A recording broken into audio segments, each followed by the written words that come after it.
Emotional connection for a woman means that she feels like what she's speaking about is heard. She feels known, not just on the outside of what she does or what she does with her time, but what's going on her inside. In partnership, she knows there's a net of safety that kind of wraps around whatever her experience is, and that experience has a place to be shared, to be put down, to be invited, to be talked about. I know like topics like this, when it's in the moment face to face with a woman who's not wanting that or even pushing that away, I imagine it feels incredibly confusing and excruciating, because you and I both know emotional connection is what women, the feminine, needs to thrive.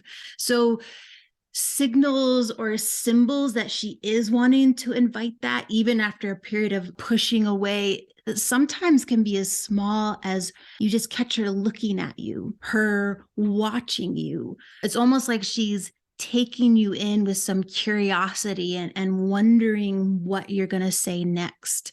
It could be the smallest element of an invitation toward touch, where maybe she's totally pushed touch away before. And it may be something where she either invites a conversation, invites a walk, or invites an environment where she might get to start talking with you about her day. What happens when a woman's pushing all that away is she's stuffed down that very core need of her to connect with you behind a filter of fear, and I feel a little bit of power, my own power, pushing you away. So she's living behind this mask of, I don't need connection in the moment. I just need to feel this sense of pushback that's giving me a little bit of energy, versus sometimes the more vulnerable feeling she has in inviting connection put her more in touch with things like heartache and pain and crying, which can sometimes feel really scary or off-putting to her if she's trying to be strong or stoic.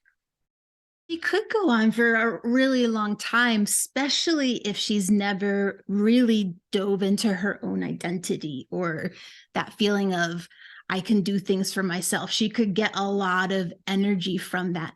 But eventually, at some point, whether it's 3 months from now or 6 months from now or 6 years from now, that I can just do this all myself. I don't need anyone else. It's like the feminine trying to subsist on eating steel and expecting that that's going to make her feel relaxed and full inside.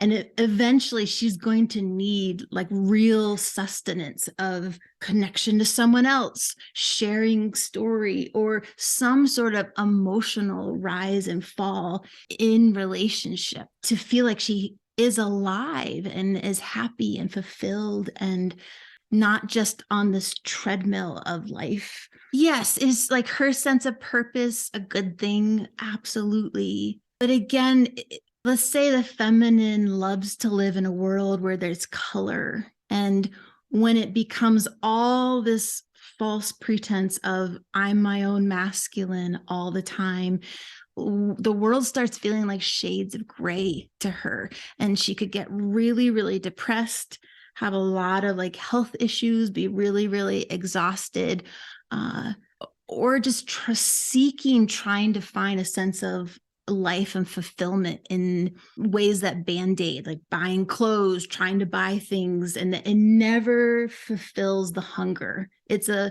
really hungry place for a woman to be in.